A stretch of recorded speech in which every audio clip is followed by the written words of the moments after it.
Goed, dan daar's niks wat ek vergeet het nie. Nee.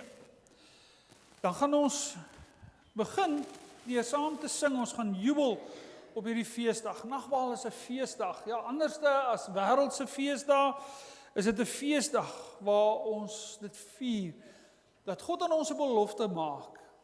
In Christus is ons sy kinders. Ons kan jubel oor hierdie feesdag. Net in Christus is ons sy kinders. Geloof in Christus maak my God se kind. Kom ons jubel en ons is bly daaroor.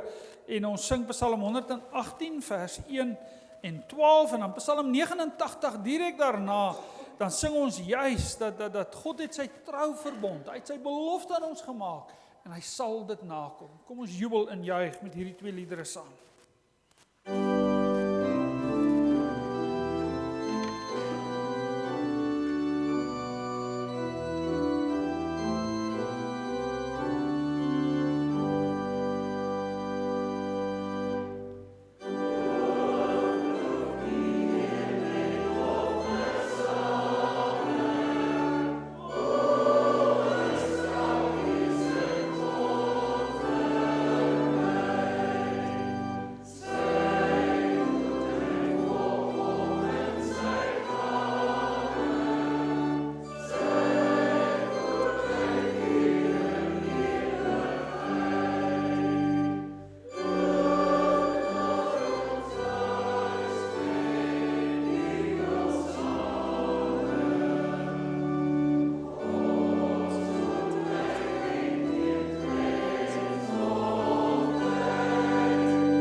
Kom almal wat dors is, kom na die water. En wie geen geld het nie, kom koop en eet. Kom koop sonder geld, sonder koste, wyn en melk. Gemeente van ons Here Jesus Christus, genade en vrede vir julle, van hom wat is, en wat was, en wat kom. En van die 7 geeste voor sy troon, en van Jesus Christus, die geloofwaardige getuie, die eerste wat uit die dood uit opgestaan het, die heerser oor die konings van die aarde. Amen. Kom ons loof die Here en ons aanbid hom met die sing van Skrifbruiming 1:2 vers 1, 2 en 3 waarna ons saam ons geloof bely.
Kom ons bely van harte saam ons geloof. Ek glo in God die Vader, die Almagtige, die Skepper van hemel en aarde, en in Jesus Christus, sy eniggebore Seun, ons Here, wat ontvang is van die Heilige Gees, gebore uit die maagd Maria, wat gelei het onder Pontius Pilatus, gekruisig is, gesterf het en begrawe is. Hy het die lyding van die hel ondergaan. Hy het op die 3de dag opgestaan uit die dood, opgevaar na die hemel, en hy sit aan die regterhand van God, die Almagtige Vader, waarvandaan hy sal kom om die lewendes en die dooies te oordeel. Ek glo in die Heilige Gees. Ek glo aan 'n heilige algemene Christelike kerk, die gemeenskap van die heiliges, die vergifnis van sondes, die opstanding van die liggaam en 'n ewige lewe.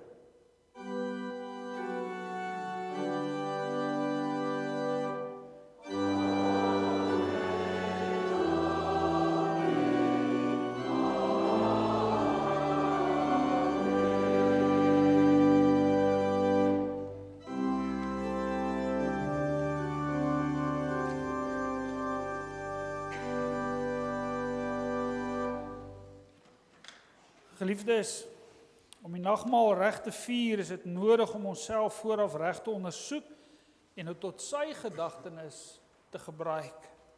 Nou die ware selfondersoek bevat hierdie 3 hoofpunte. Ons moet nadink oor ons sonde en vervloeking en ons met 'n diepe berou voor God verootmoedig. In die tweede plek, Ons moet die vaste belofte van God glo, dat al ons sondes alleen op grond van die soenverdienste van Christus vergewe is, en dat sy volmaakte geregtigheid ons toegereken en geskenk is. Derdens, ons moet die opregte begeerte hê, om met ons hele lewe dankbaarheid aan God te betoon, opreg voor hom te wandel en in ware liefde en eensgesindheid met ons naaste te lewe.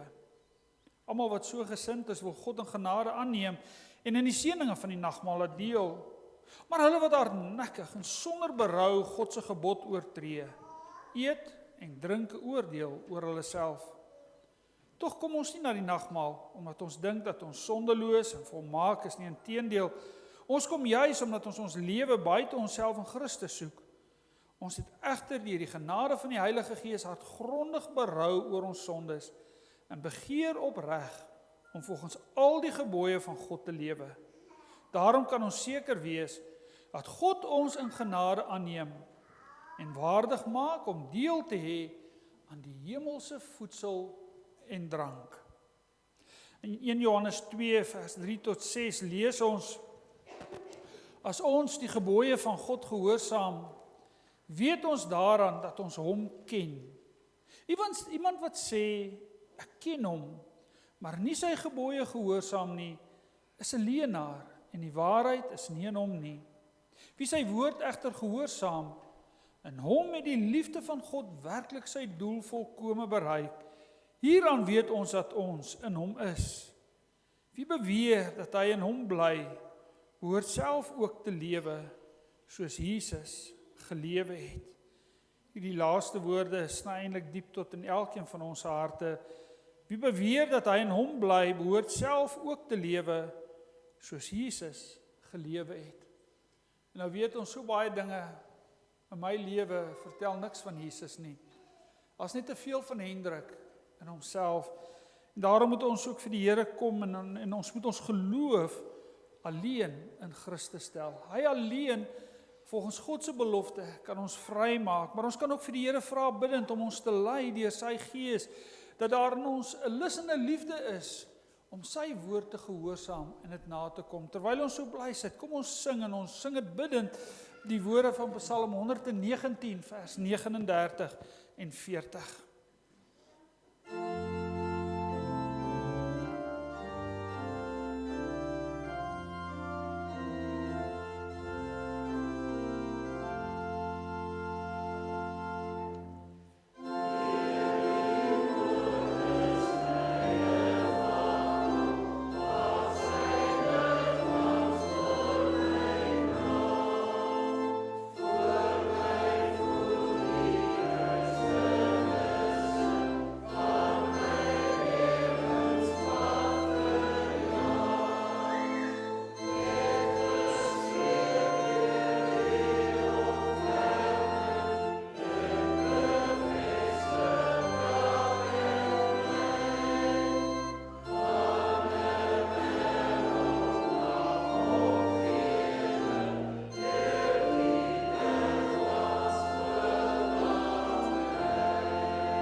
Kom ons bid, 'n baie ou gebed deur die kerk van die eeue.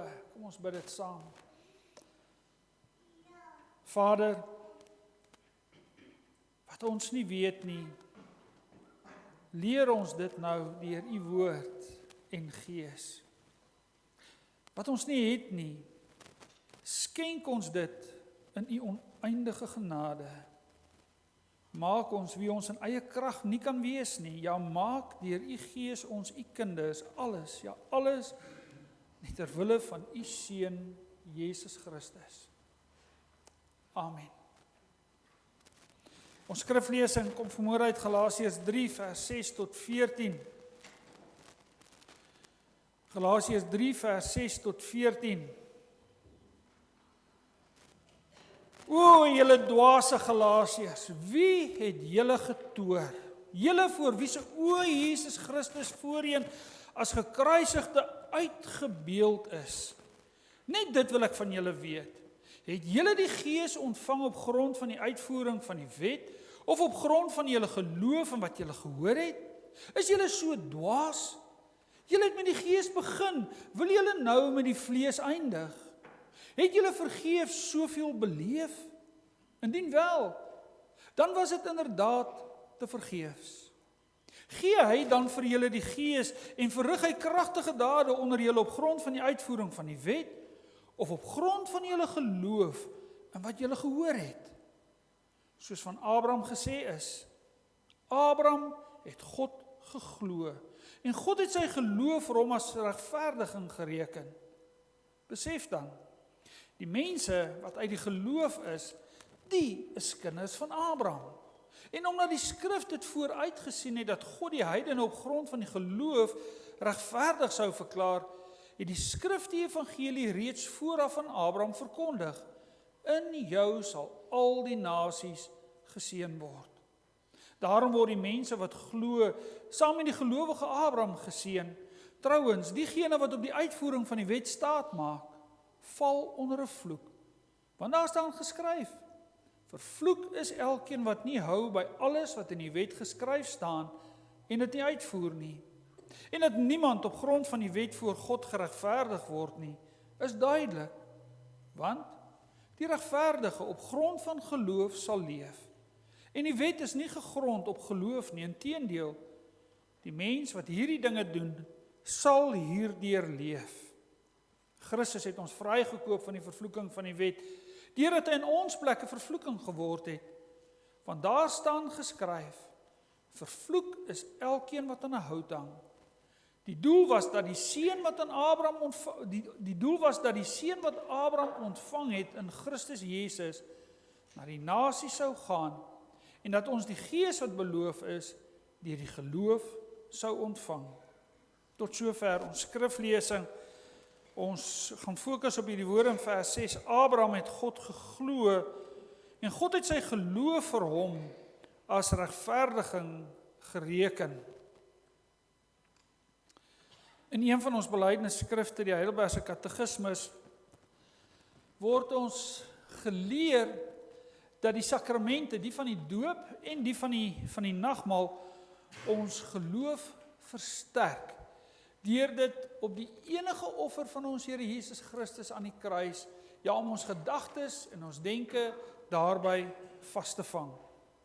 Die nagmaal is nie ingestel om die ongelowige tot bekering te roep nie. Dit is waarvoor die Heilige Gees sy woord en die bediening van die woord gebruik. Die nagmaal word aan reeds gelowiges gegee om ons in die geloof te versterk deur ons harte, ons gedagtes, ons geloof te fokus op Christus se soenverdienste en sy offer in ons plek aan die kruis.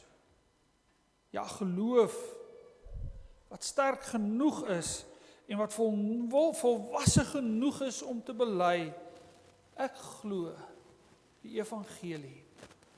Ek vat God op sy woord. So kon ons reeds in ons formulier hoor, ons kon reeds sing, dat geloof gaan daaroor om God op sy woord te vat, sy belofte woord, dat ek dit vat as die hoogste waarheid vir my hart en vir my lewe. En dit is die erns, maar ook die vaste sekerheid en die troos waarmee ons vanoggend na die nagmaalstafel toe kan kom. Die tekens van brood en wyn wat ons herinner aan Christus se gebreekte liggaam en sy bloed wat in ons plek aan die kruis gestort is, ja, dit bring ons elkeen opnuut tot stilstand voor die vraag: glo jy God se belofte dat hy ons net ter wille van Christus van al ons sondeskuld kwytskel. Daai tweede selfondersoek, gaan lees dit weer. Dat ek net vashou aan God se belofte in Christus, is ek vry. Glo jy God? Vat jy hom op sy woord? Nou kan jy sê, maar dominee, wat se vraag is dit nou? Is ons dan nou nie almal vanoggend hier saam as lidmate van die Gereformeerde Kerk ontdekkers nie? Jy sien, die brief aan die gelowiges in Galasië was geskryf aan reeds gelowiges. Hulle was mense wat onder die prediking van Paulus en sy sendinggeselskap tot bekering gekom het, onder soveel goeie prediking. Paulus sê, die prediking het julle daartoe gebring, julle kon letterlik vir Jesus aan die kruis sien hang het deur julle geloofsoë. Ja, soos hulle en soos ons het hulle die evangelie geken.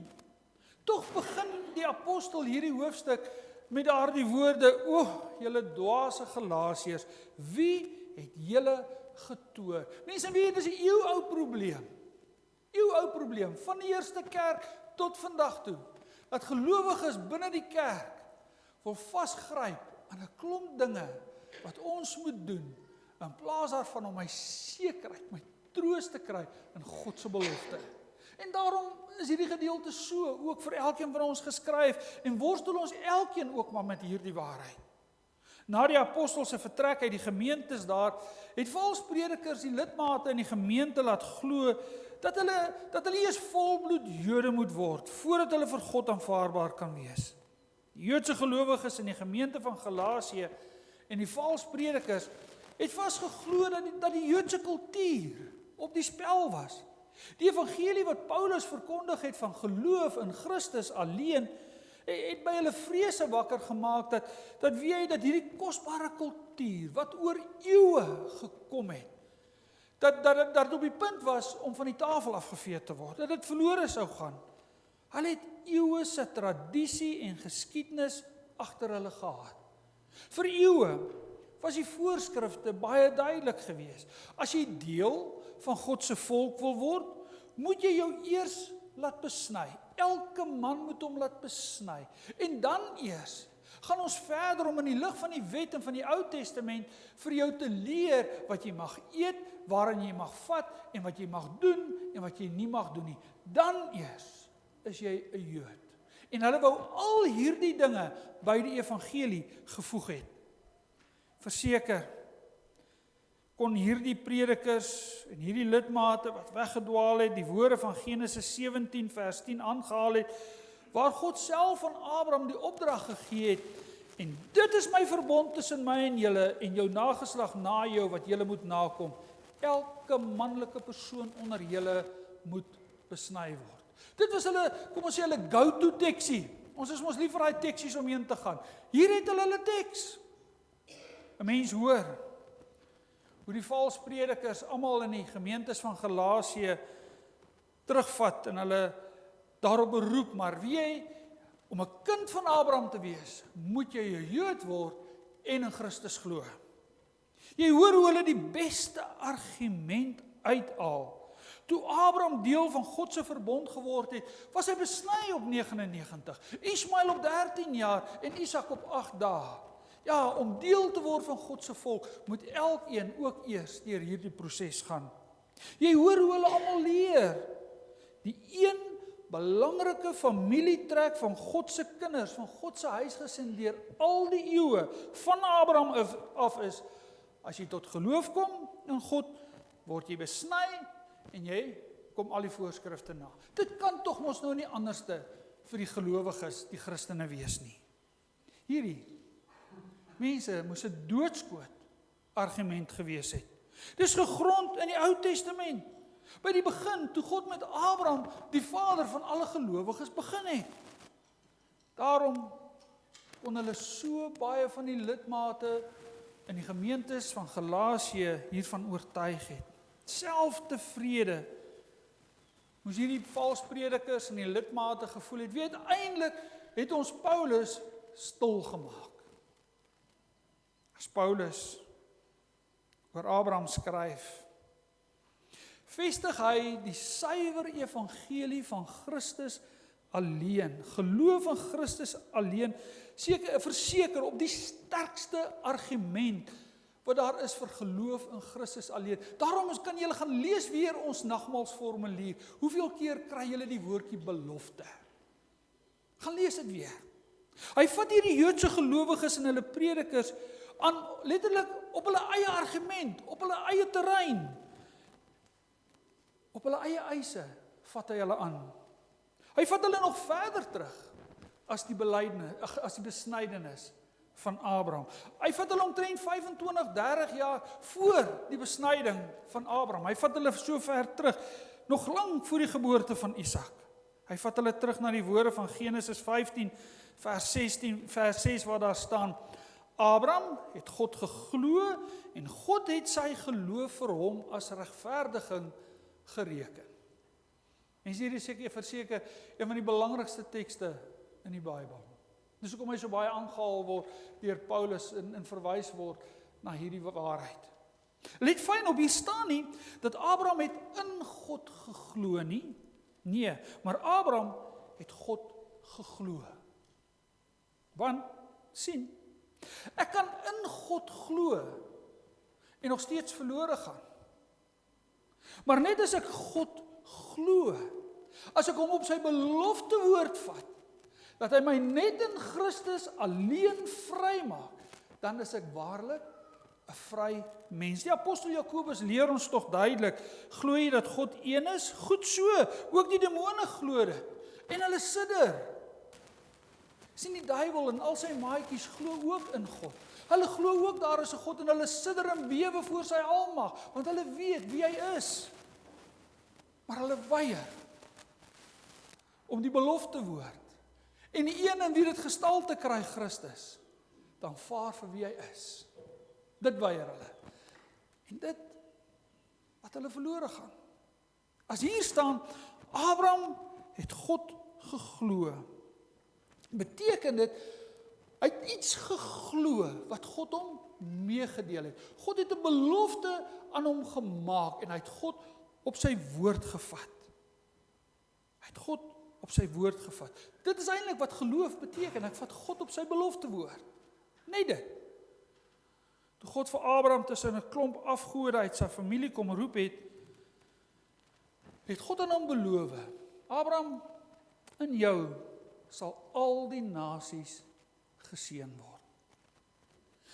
En Abraham het met hart en siel God op sy woord gevat en geweet dat iewers in die toekoms sal God deel op 'n goddelike manier met sy sonde.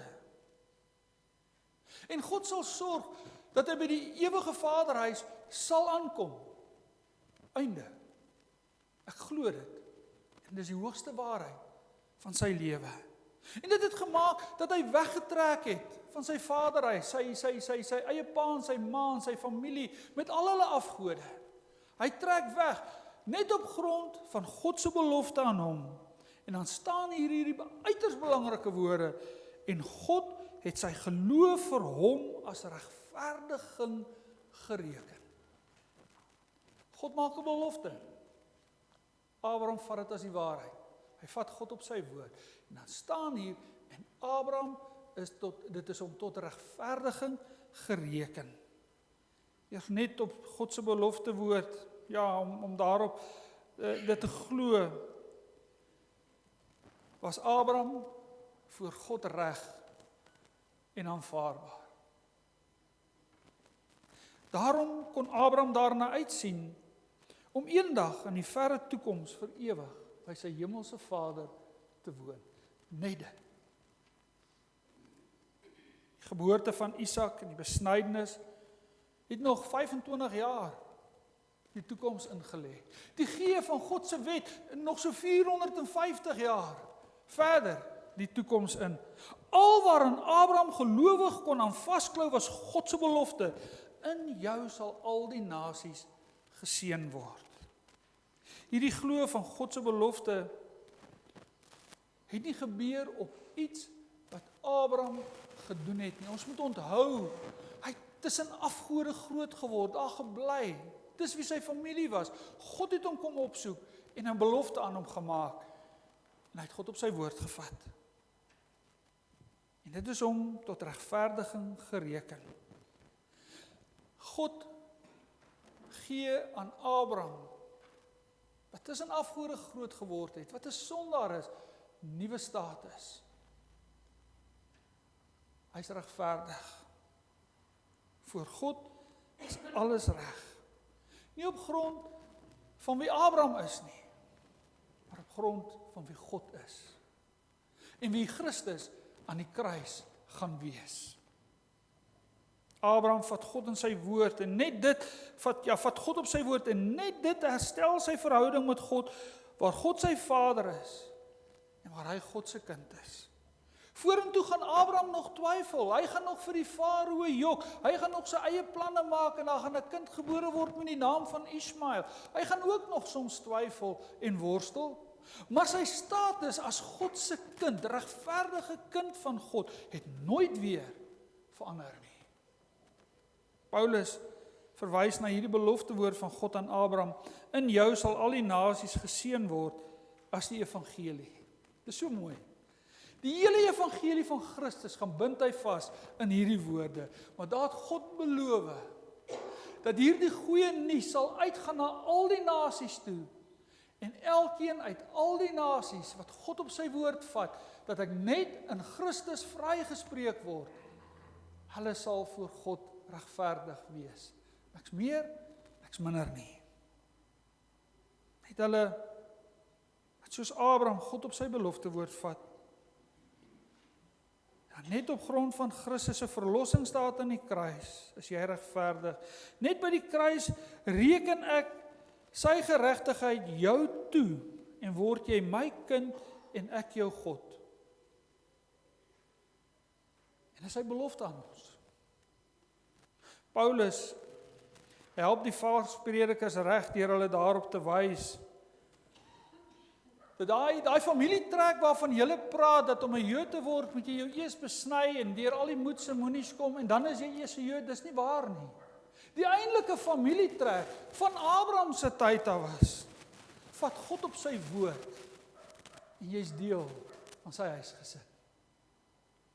Dit was nog altyd so, van die tyd van Abraham af. Hoekom het Rut haar eie mense versaak en saam met Naomi na die beloofde land toe gegaan? Sy het God op sy woord gevat. Hoekom was Dawid 'n man na God se hart? Want hy het God op sy woord gevat. Hoe het die heidene in Galasië deel van Christus se gemeente geword, voordat die valspredikers op die toneel verskyn het? Die Heilige Gees het dit in hulle harte bekend gemaak. Hy het hulle harte oorweldig, dat hulle is net God se kinders op grond van dit wat Christus aan die kruis reeds gedoen het. Hoe kan ek en jy vandag vas en seker wees van ons verlossing in Christus? Glo God se belofte. As jy ooit twyfel, gaan lees weer daai tweede selfondersoek, omhels dit met alles in jou. Ek kyk weg geheel en al van my en ek fokus net op Christus alleen. Dan is jy 'n kind van Abraham, vir ewig deel van God se huisgesin. Is die probleem van die gemeentes in Galasië vandag steeds 'n probleem? Die Joodse gelowiges in hierdie gemeentes het werklik geglo dat hulle kulturele identiteit op die spel was.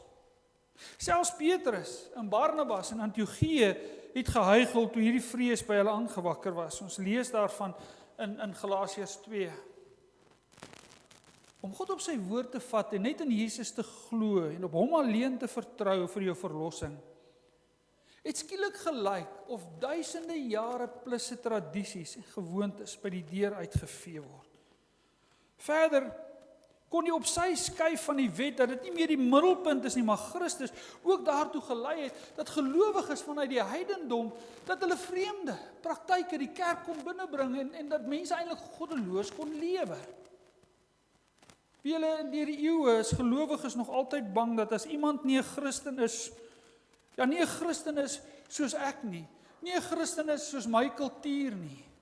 As hulle nie sing soos wat ons sing en sing wat ek sing nie. As hulle nie verafskiet wat ek verafskiet nie, dan wonder ek of hulle werklik 'n Christen kan wees. Ja, ons is vinnig om mense te beoordeel volgens hulle uiterlike doen en late. Die harde werklikheid is die waarheid, dat as die Heilige Gees jou in die lig van die Bybel daartoe bring, dat jy God op sy woord vat, en dat jy die evangelie van Christus alleen glo, dat alles in jou lewe gaan verander. Abraham het weggetrek van alles. Paulus, toe Christus in sy hart geopenbaar was, sy lewe daarna was nooit dieselfde nie, nie een van Jesus se disippels nie. Niemand van die vroeë kerk kon dieselfde gebly het, nadat Christus in hulle hart geopenbaar is deur die Heilige Gees nie. Om deur die Gees uit die dood na die lewe in Christus opgewek te word, kan jou mos nie onveranderd laat voortploeter nie. Kan nie. Die kultuur en die tradisies in jou binnekamer en jou huis gaan verander, want dit gaan skielik in Christus nuut word, vernuwe word. Dit wat verkeerd is en wat nie tot sy eer is nie, gaan ek uithaal en uitsny. En Christus gaan verheerlik word. Die gesindheid waarmee jy jou daaglikse werk doen, gaan verander. Want skielik gaan ek alles begin doen, asof ek dit vir Christus self doen. Die dinge waarop jy nog altyd jou vertroue gestel het, gaan verander. Want jy gaan al jou vertroue op Christus alleen stel. Die dinge waarop jy nog altyd jou hoop gestel het, en waarop die wêreld hulle hoop stel, gaan verander. Want jou hoop, jou enigste hoop, gaan skielik Christus wees. Dit waarop jy nog altyd jou troos wou vind, gaan verander, want skielik gaan Christus jou enigste troos, jou enigste vrede in hierdie wêreld wees. Alles gaan verander. Ook van jou vriende gaan dalk nie eers meer daarvan hou om saam met jou te kuier nie. Want jy is nie meer deel van die hoofstroom wat al hoe meer en meer wegvloei van Christus en van God se woord af nie. In die kerk gaan jy anders te begin kyk na hulle wat Sondag deur die deure stap. Waar jy dalk eers sou gekyk het die persoon 'n baadjie of 'n das aan? Is die persoon dan regtig skaflik geklee volgens my standaarde? Of het die persoon 'n tatoe of 'n ooring in sy oor? Dan gaan ek wegkyk van daardie dinge. En gaan die belangrikste worsteling in my hart wees, maar hierdie persoon omhels hy God se belofte in Christus soos ek. My gebede vir my kinders gaan anders te word. Nie dat hulle soos ek moet wees en soos ek hulle groot gemaak het nie, maar dat hulle Christus sal ken en God op sy woord sal vat. Sien jy hoe alles verander waar die Gees in my hart begin werk? Julle, ek was een keer, dis nie in my teks nie. Prof Kal het ons altyd gewaarsku vir goed wat nie in jou teks is nie. Maar ek moet julle dit vertel, ons was vir 'n begrafnis in Bloemfontein en toe ons terugkom, toe moes ek petrol intap by petrolstasie. Nou, die petrolstasie se badkamers is altyd in die agterkant en toe ek uitkom, kom daar 'n ou by die deure wat self oopmaak ingestap. Maar oorbel in die oor, sy hele lyf is net tattoos, lang hare en hierdie ou donker brilletjie en so lang baard. Nou kom die dopperdominee van die ander kant af ingestap en onmiddellik, julle weet mos hoe hardloop jou kop. Ek sien iets is op sy T-hemp geskryf. Ja nee, wat gaan nou weer daar staan? Dit sal interessant wees. Toe hy naby genoeg is en hy voor my verbykom, staan daar Saved by Romans 10 verse 9. Ken julle Romeine 10 vers 9? Kan julle onthou? Elkeen wat uit sy hart glo en met sy mond bely dat Christus die Here is, sal gered word. Wie van julle het al so T-hemp in die straat gedra? Het een van ons dit al gedoen? Wie van ons het die moed om dit te doen? Daai weet. En hy het my beskaam, toe ek in die kar kom, toe sê ek vir Mokkie, ek voel bitter skaam. En ons almal doen dit, ons almal is so vinnig daartoe geneig. En daar sê hy vir my eintlik wat in sy hart aangaan, en dit beskaam my. Hy glo, hy vat God op sy woord. Daar gaan 'n dieper blydskap in jou hart wees, wanneer jy na jou broers en jou susters kyk, as ons na mekaar kyk, ook as ons aan die nagmaaltafel kom aansit, want net soos ek, is hulle bedelaars. wat na God toe kom, en ons verwag alles van hom. Ons vat hom net op sy woord, dat hy ons in Christus werklik vrymaak. As ons Here God in sy groot genade vanoggend die evangelie sigbaar in ons bedien, in die tekens van brood en wyn, as hy ons geloofsoog rig op die gebreekte liggaam van ons Here Jesus Christus en sy bloed wat vir ons gestort is, beloof hy aan elkeen van ons opnuut. Hy gee vir ons die sekerheid. Ek beloof jou, geloof in Christus maak jou reg voor my. Net dit. Glo jy God as hy dit aan jou beloof? Vat jy hom op sy woord? Kom dan. Kom almal wat dors is, kom na die water, maak julle ore oop en kom na my toe, luister sodat julle kan leef. Ek wil met julle 'n ewige verbond sluit, 'n ewige belofte maak en ek sal getrou bly met my bestendige liefde. Dis sy belofte aan ons. Dis sy belofte aan Abraham, dis sy belofte aan Dawid. Hou vas aan God se belofte en mag die nagmaal julle elkeen daaraan herinner.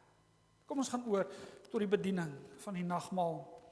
Die Here leer ons die doel van die nagmaal wanneer hy sê, doen dit tot my gedagtenis. Nou om dit te doen, moet ons opreg glo dat hy deur die Vader na hierdie wêreld gestuur is, dat hy ware mens geword het en as sondelose lam die toorn van God gedurende sy hele lewe op aarde vir ons gedra het. Hy het met volmaakte gehoorsaamheid God se wet vir ons vervul. Hy is aan die kruis gespyker om die skuldbrief van ons sondes daaraan vas te spyker. So het hy ons vervloeking op hom geneem om ons met sy seun te oorlaai. Hy het pyn en smart en bange Godverlatenheid gelei toe hy uitgeroep het, my God, waarom het U my verlaat? Sodat ons nooit meer deur God verlaat sou word nie.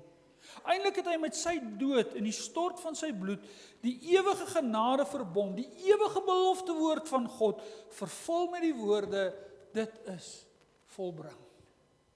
Wanneer ons so aan hom dink, word die tekens van brood en wyn elke keer weer 'n versekering dat hy hom in ons plek oorgegee het en dat hy ons so seker met sy liggaam en bloed voed as wat ons die brood en wyn eet en drink.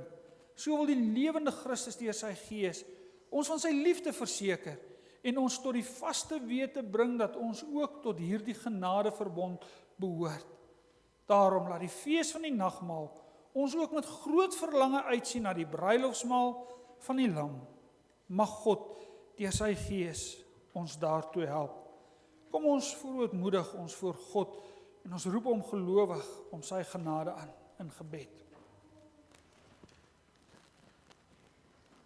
Barmhartige God en Vader, ja, ons dankie dat ons die troostryke gebeurtenis van U Seun Jesus Christus se bittere dood mag gedenk.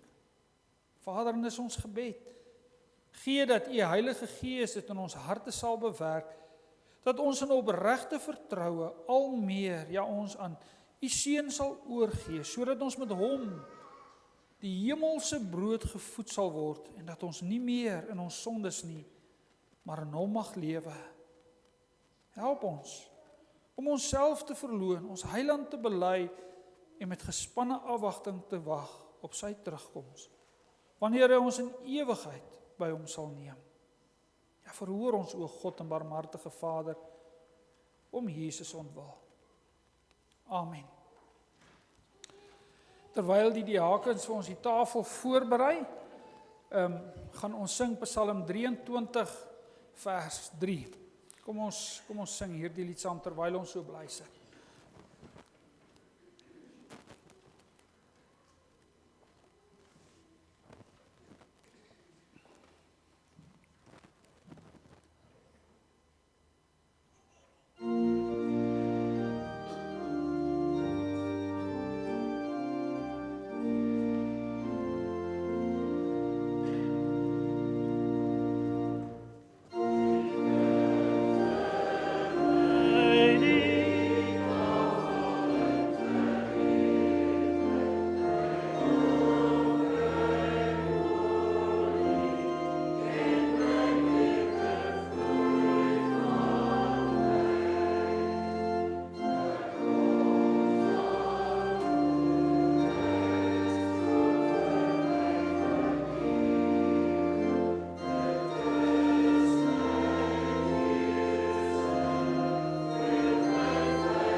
Diegene wat graag voor aan die tafel wil kom sit, ons nooi julle hartlik uit om geleentheid te gebruik om vir ons aan die tafel te kom aansit, asseblief.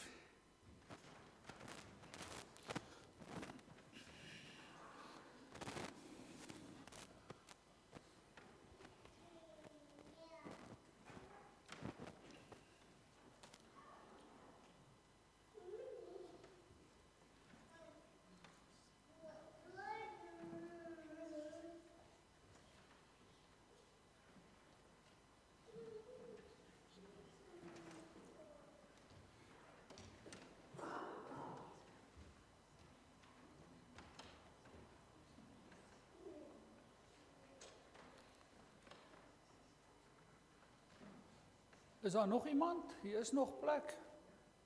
Dan gaan ek hier die Hakens vra om vir ons gou die broodjies uit te deel, net vir diegene vir wie dit die eerste keer hier is. Ons hou net eers die broodjies en dan dui ook aan as jy hier dalk nie 'n kelkie wyn gekry het en as daar dalk iemand is wat druiwesap wil gebruik. Hier is druiwesap. Vra net vir die diakens, hulle sal julle help daarmee. Maak seker dat jy het jou kelkie met wyn of druiwesap en 'n broodjie, dan wag ons net eers en dan gaan ons almal saam die nagmaal gebruik. Kom ons gee geleentheid vir die diakens om gou die broodjies net vir ons uit te deel asseblief.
Almal 'n broodjie? Ja. 'n Broodjie en 'n kelkie die wat in die banke sit.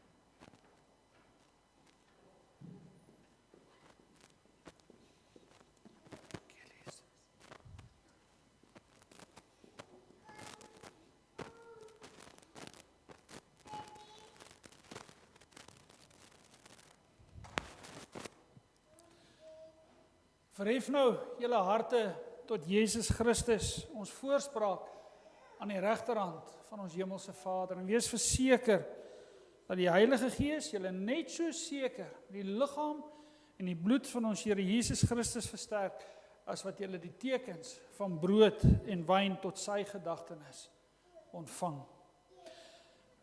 Die brood wat ons breek, is die gemeenskap met die liggaam van Christus. Neem, eet, Gedenk en glo dat die liggaam van ons Here Jesus Christus verbreek is tot 'n volkomme versoening van al ons sondes.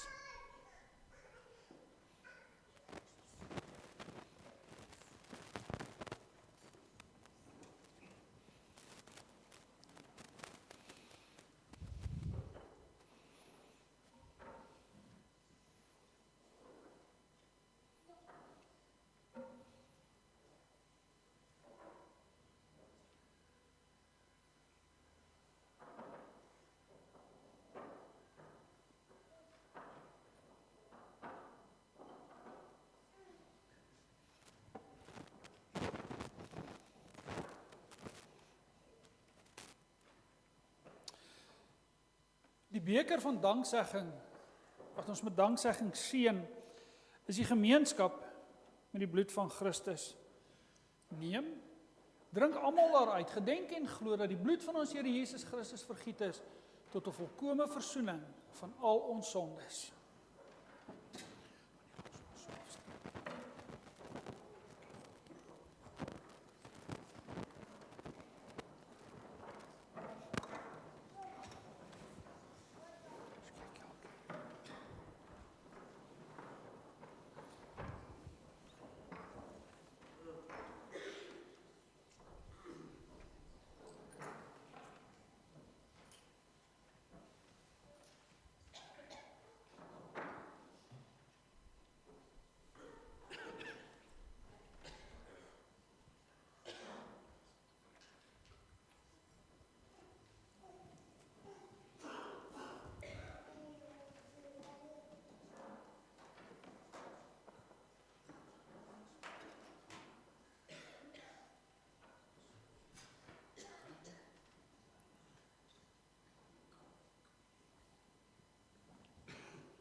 Kom ons staan, dan sing ons Psalm 116, vers 2, vers 3 en vers 10.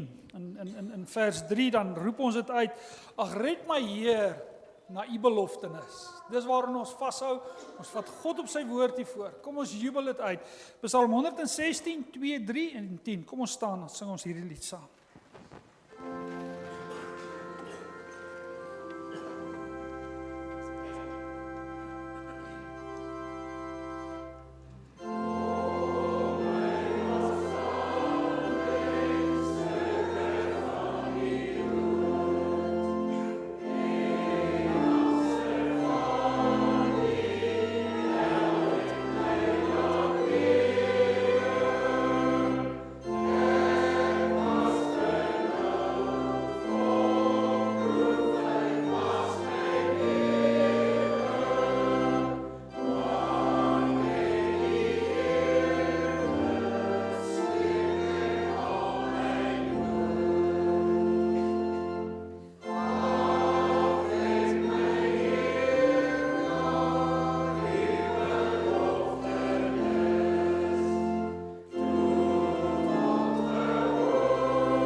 Geliefdes, omdat die Here ons met die hemelse brood gevoed het, laat ons almal saam met dankbaarheid sy naam loof en prys met die volgende woorde.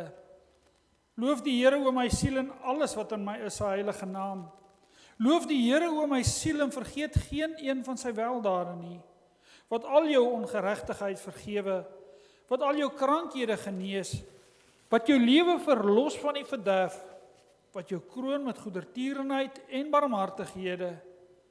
Barmhartig en genadig is die Here, lankmoedig en groot van goedertierenheid.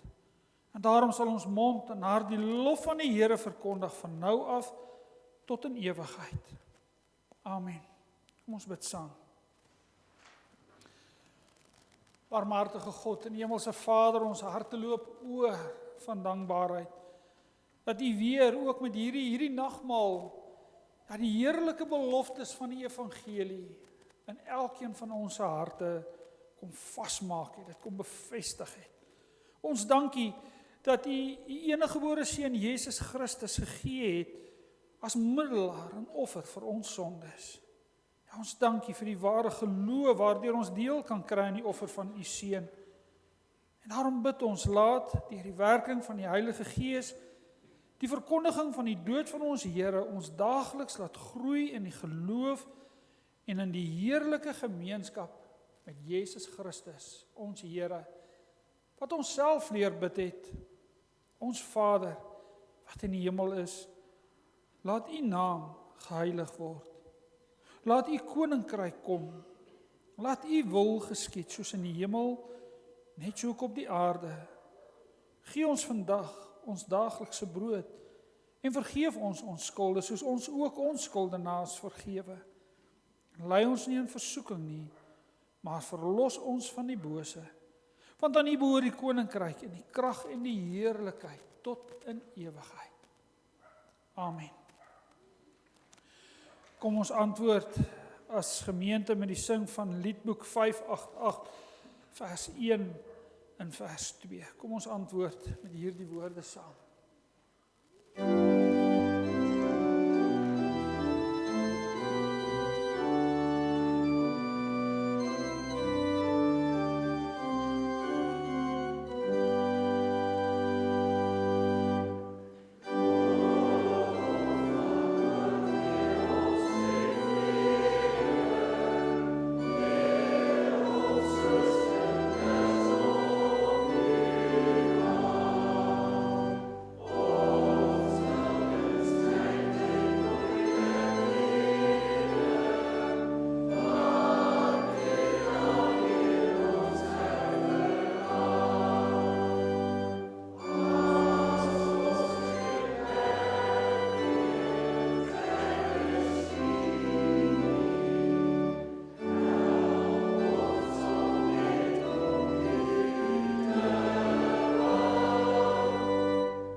Met ons harte gerig op God, kom ons ontvang sy seën.